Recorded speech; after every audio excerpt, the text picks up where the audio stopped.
शुरू। अध्यक्ष महोदय, 8वीं पंचवर्षीय योजना पर विचार करते समय सदन के दोनों पक्षों के सदस्यों ने जो महत्वपूर्ण प्रश्न उठाए हैं उन पर विचार किया जाना बहुत आवश्यक है। अध्यक्ष महोदय, 8वीं पंचवर्षीय योजना का अब दूसरा वर्ष चल रहा है और इस योजना के अंदर जो चीजें कही गई हैं, ऐसा लगता है कि उसके अंदर कुछ बदलना कठिन है, बदला भी नहीं जा सकता। पर अध्यक्ष महोदय, कुछ चीजें की जा सकती हैं। उसके अंदर आज भी कुल कितना खर्च है यह तय नहीं किया गया, केवल कटौती ही निश्चित की गई है। शुरू में मैं यह कहना चाहता हूं कि यहाँ पर कुछ सदस्यों ने जो यह सवाल उठाया था कि इस पंचवर्षीय योजना का मतलब कुछ सरकारी पक्ष से भी बताया है, इसके अंदर कमियां हैं और बहुत सी कमियां हैं जिनके ऊपर मैं यहाँ कुछ दोषारोपण नहीं करना चाहता हूँ। मैं चाहता भी हूँ कि इस तरह से प्रश्न न उठाए जाएं तो ज्यादा अच्छा है। यह योजना सरकार ने बनाई है, यह योजना कैबिनेट ने पहले बनाई और अनुमोदन होने के बाद भी इसमें कुछ कमियां रह गई हैं। तो यह कमी रहने का दोष किसके ऊपर है? मैं समझता हूं सदन के सभी सदस्य इसको जानते हैं, पर बहुत से लोगों ने दिल्ली के प्रश्न उठाए जो दिल्ली के साथ अन्याय किया गया है। तो मैं समझता हूं इस बारे में सब आवाज उठाएं। इस बात की आज ज्यादा जरूरत है।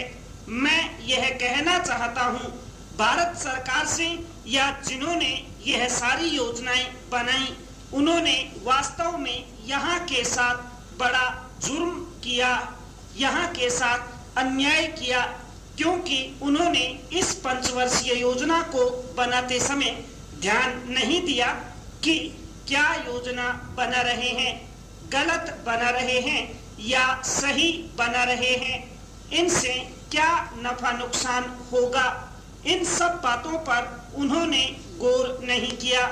तो मैं समझता हूँ ऐसे हालात के अंदर यह बात ठीक नहीं है।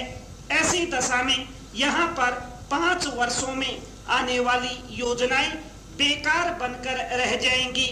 जो कटौती निश्चित की गई है उसको समाप्त करना चाहिए ताकि दिल्ली को हम एक आदर्श नगर बना सकें। यह बहुत ही आवश्यक है यदि हम इस स्थान की उन्नति चाहते हैं। इसलिए अब मैं अपना कथन इन शब्दों के साथ ही समाप्त करता हूँ। पैरा अध्यक्ष महोदय, आपने मुझे 8वीं पंचवर्षीय योजना पर बोलने का मौका दिया, इसके लिए मैं आपका आभारी हूँ। आपने मुझे कम समय दिया, इसके लिए भी आभारी हूँ। अभी मेरे से पूर्व कुछ सदस्यों ने हम पर यह आरोप भी लगाया कि हम योजना में विश्वास नहीं रखते। उन्होंने तो यह भी कहा कि हमारे चुनाव घोषणा पत्र में भी उनको इस बारे में कुछ नजर नहीं आया। मैं इस बारे में यह निवेदन करना चाहता हूं कि उन्होंने कोई दूसरा घोषणा पत्र देखा, गलत घोषणा पत्र पढ़ा और उसी को हमारा घोषणा पत्र समझ बैठे। लेकिन मैं यह कहना चाहता हूं कि हमारा घोषणा पत्र इस समय मेरे पास है।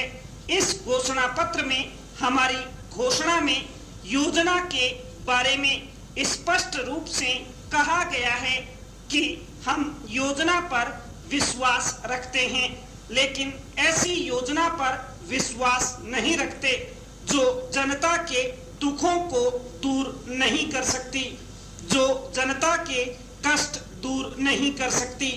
आज तक जितनी भी योजनाएं बनाई गई हैं, जिन्हें हम पहली पंचवर्षीय योजना, दूसरी पंचवर्षीय योजना और 8वीं पंचवर्षीय योजना कहते हैं, और उन योजनाओं में हमने जो कुछ निर्धारित किया उनसे हम जनता के दुखों को दूर नहीं कर सके और जनता के कष्ट दूर नहीं हुए। इन योजनाओं के नतीजे भी हमारे सामने हैं। बड़े बड़े अनुभवी बैठे, उन्होंने योजनाएं बनाई, लेकिन योजनाएं ठीक प्रकार से लागू नहीं की गई। उन योजनाओं में काफी दोष थे, जिसके कारण ये योजनाएं लोगों के दुखों को दूर नहीं कर सकी। लोग दुखी ही रहे। पर मैं यहाँ पर कहना चाहता हूँ कि जो हमारी योजना थी उसका नतीजा क्या निकला? उसका नतीजा यही निकला कि हमें रुपए का मूल्य कम करना पड़ा। जो योजना होती है वह राष्ट्र धन को ऊंचा करने के लिए बनाई जाती है, लेकिन हमारे सामने आंकड़े हैं, इसका परिणाम हमारे सामने है। हमने पहली पंचवर्षीय योजना बनाई, दूसरी योजना बनाई, लेकिन हमारी प्रति व्यक्ति आय कम होती गई।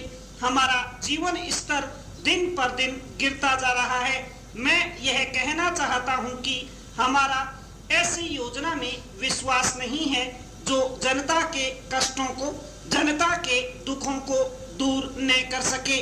हम ऐसी योजनाओं पर विश्वास करते हैं जो उनकी आय बढ़ा सके, उनका आर्थिक विकास कर सकें, उन्हें उन्नत कर सकें। छोटे उद्योग के क्षेत्र में भी काफी उन्नति हुई है, मगर इसके साथ साथ इस बात की भी आवश्यकता है कि उस क्षेत्र में लागत और कार्य कुशलता में भी वृद्धि की जाए और किसानों को खुशहाल बनाया जाए। संपूर्ण विराम।